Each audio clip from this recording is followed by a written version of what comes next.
Un saludo a todos nuestros seguidores de quienique.com. El de hoy nos encontramos con un invitado muy especial, que es Juan Daniel Oviedo, director del DANE, y pues hoy venimos a hablar acerca de varias cifras de cómo se encuentra el país de cara pues a la llegada de un nuevo gobierno nacional. Juan Daniel, es un gusto que estés con nosotros. Bueno, no, yo también muy contento de estar acompañándolos en este espacio de Quién y Qué y muy contento de conversar sobre estos temas en particular porque creo yo que todos estamos muy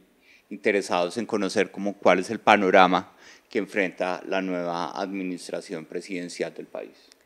Bueno, pues para iniciar me gustaría preguntarte pues acerca de un tema que es trascendental para el país, que es el desempleo. ¿Cómo se encuentra Colombia en materia de desempleo y qué le espera, qué retos le llegan al próximo gobierno? Bueno, cuando nosotros estamos hablando de desempleo, recordemos que, como tú lo mencionas, es una de las principales preocupaciones que tienen los habitantes del país, las condiciones de empleo. ¿Por qué? Porque si bien empezábamos antes de la pandemia a consolidar unos problemas estructurales del mercado laboral, sobre todo en los pequeños municipios y en la zona rural del país, llega la pandemia y con los confinamientos y las restricciones de actividad económica nos afecta de forma significativa el empleo en las ciudades. Y recordemos que somos un país que está muy concentrado en las ciudades en términos de su actividad económica. Eso lleva a que hayamos visto niveles de desempleo de 2 dígitos, superior al 20% en algunos momentos del año 2020, y que poco a poco hayamos visto una reactivación económica que se consolidó o se confirmó de forma contundente desde el mes de agosto del año pasado. Eso nos ha permitido que de aproximadamente 2.4 millones de puestos de trabajo que destruyó la pandemia, pues solo hasta el mes de mayo de 2022 pudimos dar la noticia que el país tenía un nivel de ocupación similar al que tenía justo antes de la pandemia, que es el mes de febrero del año 2020. Esto significa que hemos tenido una evolución mucho más lenta de la recuperación del empleo en relación con la actividad económica y por eso pues, esa tasa de desempleo del 10,6%, que es una tasa similar de forma desestacionalizada a la que teníamos antes de la pandemia, pues se demora más de 24 meses en normalizarse esa situación, cuando ya el Producto Interno Bruto, pues desde finales del año pasado nos estaba mostrando unos niveles de recuperación similares a los que teníamos antes de la pandemia. Entonces, ¿qué tenemos? Tenemos una recuperación del empleo, llamémoslo así, que mayo de 2022 es el primer mes en que vemos unos niveles de ocupación similares a los que teníamos antes de la pandemia, pero vemos nuevas fotos. Vemos, en primer lugar, unos deterioros del capital humano, de la fuerza de trabajo que nosotros estamos observando. Vemos también que las ciudades todavía necesitan un empuje adicional para la recuperación del empleo. Y algo muy importante que debe ser tenido como alerta para la nueva administración es que todavía tenemos una población por fuera de la fuerza laboral muy grande en comparación a la que teníamos antes de la pandemia, lo cual lleva a que paulatinamente la fuerza de trabajo potencial, que son aquellas personas que todavía no vemos ni en el indicador de desempleo ni en el indicador de ocupación, sino que están dispuestas detrás de la puerta del mercado laboral a decir, si a mí me dan un trabajo, yo lo acepto y entro a la fuerza laboral, pues esa fuerza de trabajo potencial viene creciendo de forma acelerada en los últimos meses, y eso significa que si no hay una reactivación contundente de la actividad económica, pues esas personas van a atravesar la puerta y, contrario a encontrar empleo, lo que van a enfrentar es el desempleo, y vamos a ver una desaceleración de la reducción de la tasa de desempleo en el país. Bueno, eso también tiene mucho que ver pues, con una reciente encuesta de Pulso Social que hicieron, en donde dice que más o menos el 30% de los colombianos siente que su capacidad adquisitiva disminuiría durante el próximo año. Este también pues, significa un reto grandísimo para la próxima administración. Es un reto, lo que tú mencionas es clave, porque no más las estadísticas objetivas nos están mostrando que esa recuperación de empleo y de ingresos fue más lenta de lo que esperábamos en función de los indicadores de actividad económica, pues ese crecimiento que vimos del 10,7% de la economía en el año 2021, pues sorprendió a todo el mundo porque fue un crecimiento no solo de rebote, sino de importante reactivación económica, pero desafortunadamente el entorno inflacionario que nosotros empezamos a sentir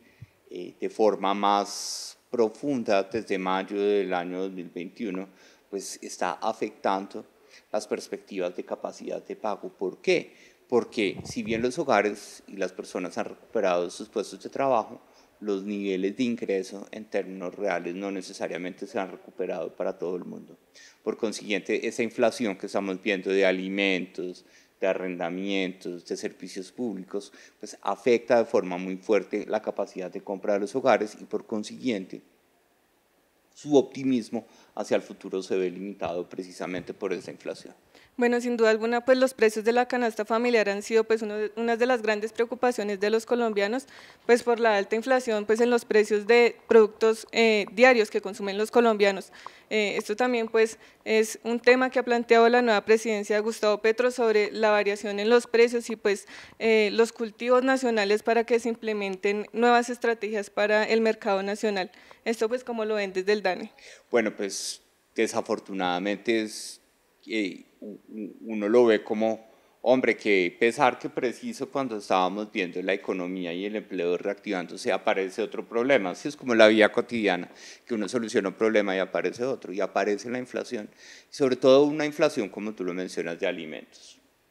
Rápidamente, 9,67% fue el dato más reciente que tuvimos de inflación, algo que no veíamos hace 20 años, ¿sí? Y que específicamente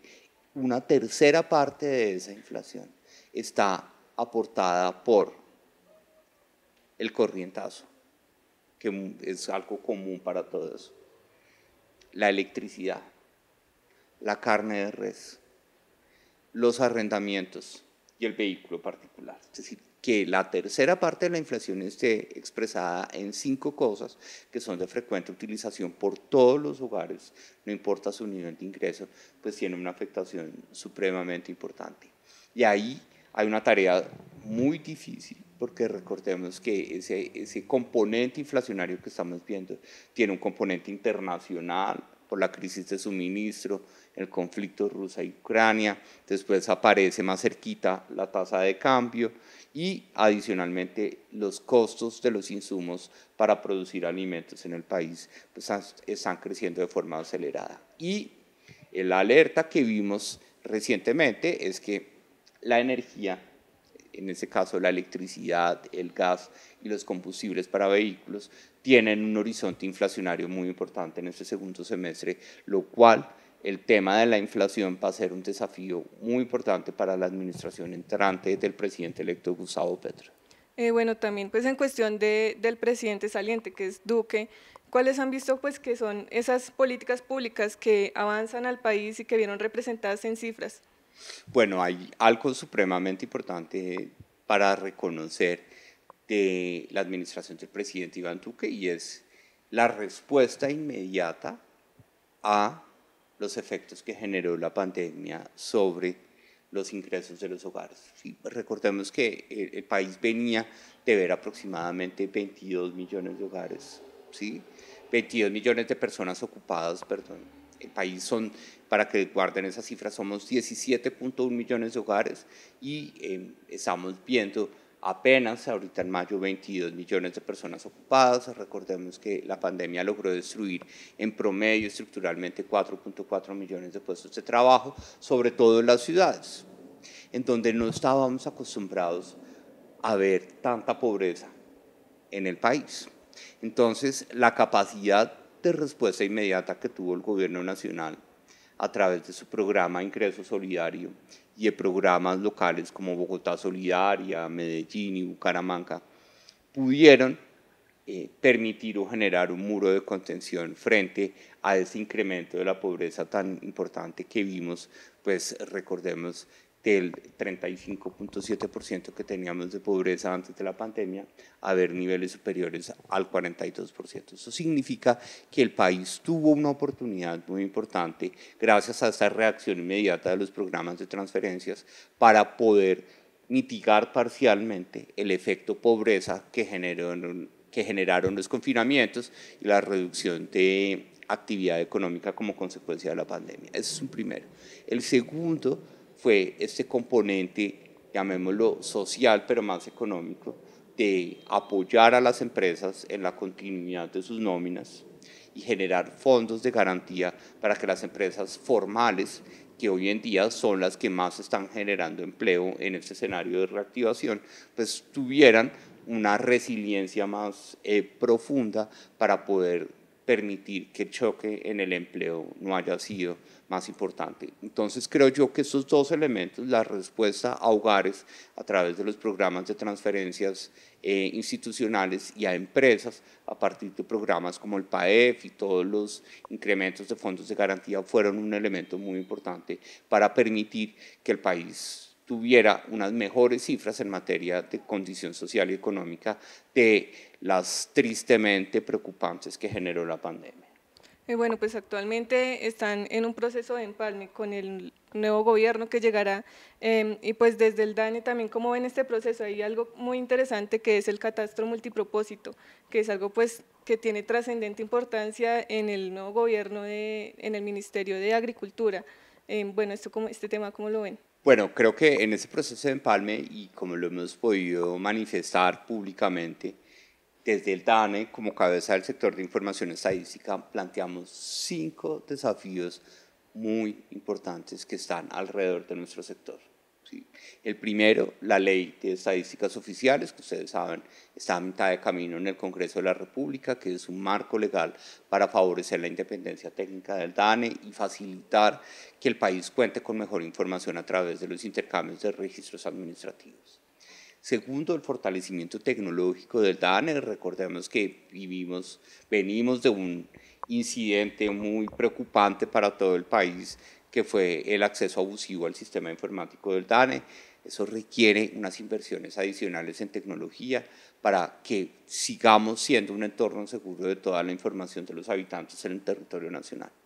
El tercer punto de prioridad está asociado con el mejoramiento de la confianza por parte de los grupos étnicos, particularmente de los pueblos indígenas, que ven en el DANE todavía un actor que es una piedra en el camino frente a su conversación con el Estado colombiano y por consiguiente lo pusimos sobre la mesa. El cuarto punto es poder realizar el censo económico en el país. Recordemos que nosotros desde que llegamos le dijimos al país, no puede seguir Colombia a ciegas con un censo económico que solo se hizo en 1991 y que ya entonces ya vamos a pasar 31 años sin que haya censo económico. Y el último, el que tú mencionas, el catastro multipropósito, creo yo que es una de las herramientas más importantes para mejorar la capacidad de focalización de las políticas públicas a nivel territorial. El catastro público no es impuesto predial automáticamente, el catastro multipropósito es información, información para saber quién, cómo y dónde tiene la tierra en el país. Y esto es un elemento muy importante que durante estos 4 años hemos fortalecido a partir de recursos de crédito, reformas institucionales y articulaciones entre diferentes instancias del gobierno como el Ministerio de Agricultura, pero ahora el gran desafío que tiene el gobierno del presidente electo Gustavo Petro es saber cómo vamos a definir una financiación robusta del catastro multipropósito. Un elemento muy breve para que tú lo tengas y las personas que nos acompañan de contexto. El catastro es información. Pensemos en que si fuéramos un alcalde nos dicen en el momento de pandemia, mire alcalde, acá está este proyecto para que usted tenga mejor información de los predios en su municipio, o mire alcalde, ayudas para los hogares que están en confinamiento, que están enfrentando la pobreza. Ese dilema lo enfrentaron todos los alcaldes del país y frente a la ausencia de unos recursos de financiación robustos, pues encontramos que se difirió el interés por la actualización de la información catastral y por eso le planteamos al equipo de Empalme que el desafío de financiación del catastro multipropósito es un desafío muy importante y creo yo que si se logra resolver por el gobierno del presidente Gustavo Petro, seguramente vamos a ver una aceleración de la actualización de la información catastral en el país, porque como tú lo mencionas, va a servir para democratizar y facilitar el acceso a la propiedad rural en el país. Bueno, por otra parte, no puedo dejar pasar la oportunidad de preguntarte, pues, hace poco estaban en la marcha LGBTI, aquí en Bogotá y pues haciendo un trabajo administrativo desde el DANE. ¿Cómo les fue? Pues, ¿qué resultados encontraron? Bueno, eso es un elemento clave. Recordemos que el DANE, y eso hemos querido hacer a lo largo de los últimos 8 o 9 años, pero con mucho énfasis en los últimos 3 años, pues es un activo para toda la sociedad. Sí, el DANE es una agencia del gobierno, pero el DANE lo que presta es un servicio a toda la sociedad. Y por consiguiente el carácter incluyente de nuestras estadísticas es determinante para el éxito del uso y la focalización de políticas públicas para esas poblaciones diversas que tiene el país. Esto empezó con los enfoques diferenciales étnicos, es decir, cómo las estadísticas del DANE logran visibilizar a los pueblos indígenas, a los pueblos negros, afrocolombianos, raizales y palenqueros, pero recordemos que esa pluriculturalidad y diversidad de nuestra sociedad se va a la población con discapacidad, se va a la población migrante, se va a la población adulta mayor en un país que envejece, se va a la población campesina, pero también pues, incluye a nosotros los miembros de la comunidad LGTBI. Y en ese punto el Plan Nacional de Desarrollo le dio un mandato al DANE de visibilizar a las poblaciones históricamente discriminadas, como la población lesbiana, gay, bisexual, transexual, intersexual.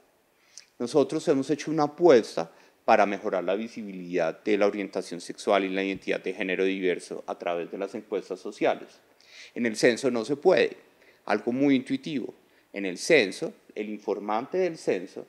no necesariamente era cada uno de los miembros del hogar. En muchos hogares, las personas dejaron sus cédulas con la mamá o con el papá o con la persona jefe de hogar y esa persona reportó por todos los miembros del hogar. Entonces es muy difícil que uno le diga a la mamá, por favor avise que yo soy gay. ¿Sí? Entonces esa orientación sexual o identidad de género diverso es muy difícil de reflejar en un censo, por eso en las encuestas hacemos un momento, en las encuestas sí tenemos el informante directo y no hacemos verbalmente la pregunta, sino que yo te muestro una cartilla y tú asientes o me dices sí o no frente a lo que estás leyendo en ese momento, lo cual da mucha intimidad. Y eso ha llevado a que nosotros tengamos una prevalencia estimada de 1.4 o 1.5% de la población mayor de 18 años como miembros de las poblaciones lesbiana, gay, bisexual, transexual, intersexual. Todo el mundo dice, ese número puede ser más grande y nosotros somos conscientes de eso. Y por eso iniciamos una nueva línea de acción en las estadísticas del DANE, que son las estadísticas colaborativas. Si verdaderamente los miembros de la población LGTBI queremos ser visibles y queremos que las políticas públicas nos beneficien, pues podemos expresar nuestra voluntad frente al DANE con confianza, con confidencialidad, en un registro voluntario que era el que estábamos lanzando en la Marcha del Orgullo el pasado domingo y que nos sentimos muy contentos de que haya recibido una aceptación favorable y que veamos números de personas registradas y ir creciendo paulatinamente a lo largo de estos días. Bueno, para concluir, director, me gustaría hacerle pues la pregunta a la infaltable en estos días, y es si continuará pues en el gobierno de Gustavo Petro bajo la dirección del DANE y pues si ha hablado con él, ha tenido algún contacto con él. Bueno, yo entiendo que esa es la pregunta. Lo primero, me parece que tengo que expresar con toda humildad pues un agradecimiento no solo al presidente electo, incluso cuando era candidato, sino también a la sociedad en general, ¿sí? Porque se han escuchado y se han visto unas voces de respaldo, que buen trabajo el del DANE, que ojalá el Gomelo continúe, ¿sí? Que siga. Eso es la primera cosa que yo quisiera poder agradecer, porque ustedes saben que esto empezó difícil, el camino empezó bien difícil y con muchas críticas y con muchas reticencias frente a la labor que nosotros estábamos haciendo, y ver que el final de la gestión está acompañado como de ese sentimiento de retribución y agradecimiento, pues es algo que para mí me conmueve muchísimo. ¿Qué puedo decir yo? El presidente electo, en ese momento candidato, envió un indirectazo, llamémoslo así, como le dicen algunos, un cambio de luces, pero pues en ese momento yo no podía pronunciarme. En ese momento, pues nosotros estamos cumpliendo nuestro proceso de empalme, como lo han visto, el 6, el 5 y el 6 de julio hemos tenido reuniones y vamos a empezar a tener reuniones el resto de esta semana y la siguiente. Sin embargo, pues es importante con total transparencia aclarar que ya hubo una conversación bilateral con el presidente electo Gustavo Petro, en donde quedamos que a su regreso, seguramente la próxima semana, íbamos a tener una conversación personal en donde lo más importante es reconocer cómo esas 5 prioridades que nosotros hemos planteado desde el DANE y desde el sector de información estadística, cómo las ve y saber si hay una alineación para que ese valor público que presta el DANE como agencia gubernamental, pero puesto al servicio de campesinos, puesto al servicio de indígenas, de población negra, de población joven, de población adulta mayor, de población LGTBI, pues se puede cumplir en el marco de su plan de gobierno y ahí llegaremos a una conclusión para saber si podemos continuar o no. Bueno, Juan Daniel, ha sido un placer estar contigo aquí en este espacio en Quién y Qué. No, muy contentos de poder acompañarlos aquí en Quién y Qué, y bueno, estaremos a la expectativa de poderte contar definitivamente en qué terminamos después del 7 de agosto, si un desempleado más o si seguimos aquí metiéndole la ficha a que el país valore que las estadísticas son claves para que no nos metan los dedos en la boca, pero también para que las políticas públicas puedan ser más precisas a la hora de atender nuestras necesidades. Y a nuestros seguidores de Quién y Qué, sigan conectados con nuestro contenido. Recuerden que en Quién y Qué es el placer de saber, ver y oír más.